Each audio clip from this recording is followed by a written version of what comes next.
Nova Manhã. Cérebro Forte, com Carla Tiepo. Hora de Carla Tiepo. Bora, a Carla Tiepo toda sexta-feira aqui com a gente, neurocientista, coordenadora de pós-graduação da Faculdade de Ciências Médicas da Santa Casa de São Paulo. E ela vai falar sobre um assunto que rende até muita piada e muito meme, que é o cérebro, como funciona o nosso cérebro durante a gravidez ou até naquelas mulheres que acabaram de ter filhos.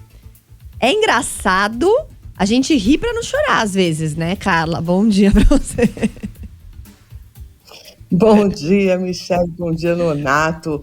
É um termo em inglês muito conhecido chamado baby brain, né? Justamente essa situação que parece afetar as mulheres durante a gestação e no puerpério.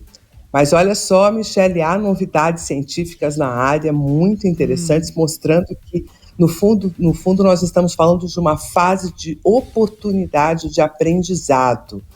Toda aquela percepção de que, interessante, né? Toda aquela percepção de que há uma queda cognitiva ou um certo fog cerebral, assim, uma sensação de desatenção, de dificuldade de memorização, de sonolência. Todos esses aspectos estão conectados, sim, com a gravidez, mas o que hoje a ciência aceita de forma mais contundente é que esse processo diz respeito a uma mudança cerebral importante para adaptar o cérebro a esta nova condição da maternidade.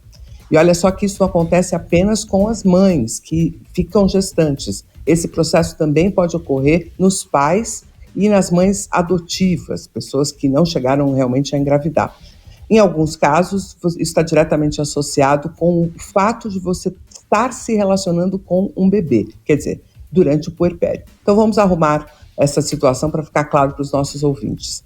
É sabido, e todo mundo fala, que existem alterações cerebrais durante a gestação. Eu sou mãe, meu filho hoje tem 27 anos, mas eu me lembro muito bem da sonolência que eu senti, especialmente nos primeiros meses da gestação. Essa sonolência, sim, está relacionada à mudança hormonal, e hoje a gente, inclusive, pode perceber essa mudança em pessoas que têm alterações hormonais que não estão associadas à gestação. Uma sonolência especialmente depois do almoço e que muitas vezes é difícil de pegar no sono. Você tem sono, mas não consegue efetivamente dormir, né? Então dá até um certo incômodo, porque parece uma sonolência não produtiva. Mas, associado a isso, as pessoas também relatam que ficam um pouco mais lentas, ficam com dificuldade atencional e de memória. E essa alteração não é verificada em exames neuropsicológicos, o que parece, então, uma espécie de um boato, uma fake news da gravidez, porque quando você realmente coloca mulheres grávidas para fazer testes neuropsicológicos de atenção e de cognição, não existe essa alteração. Então, o que começou a se investigar, e isso foi muito interessante porque esses novos dados vieram justamente do fato de mulheres estarem à frente da ciência e, então, a partir das suas próprias experiências, fazerem perguntas mais precisas, vamos dizer assim, ao invés de apenas testarem, né, a percepção, atenção e memória dessas mulheres, essas pesquisadoras começaram a identificar se havia alguma mudança no tipo de assunto ou tema pelo qual elas se debruçavam e se interessavam.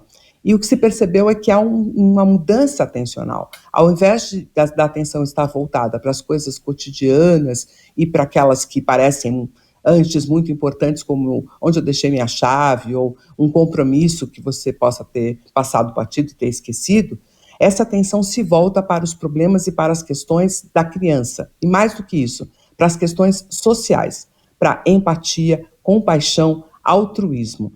Então, enquanto parece que o cérebro da mulher vai piorando, né, uma percepção de piora ao longo da gestação, na verdade ela está mudando o foco e mudando os seus aprendizados, saindo de um tipo de cognição mais voltada para o mundo das coisas e para a memória ou atenção sobre, às vezes até mesmo a sua prática laboral, o que incomoda muito as pessoas, mas ela está melhorando e ampliando sua capacidade social, justamente porque ali ela vai começar a interagir com uma criança, um ser que depende dela. E o mais interessante é que essas mudanças cerebrais são permanentes, uma vez que uma mulher é mãe, passa por essa experiência, o cérebro dela se altera.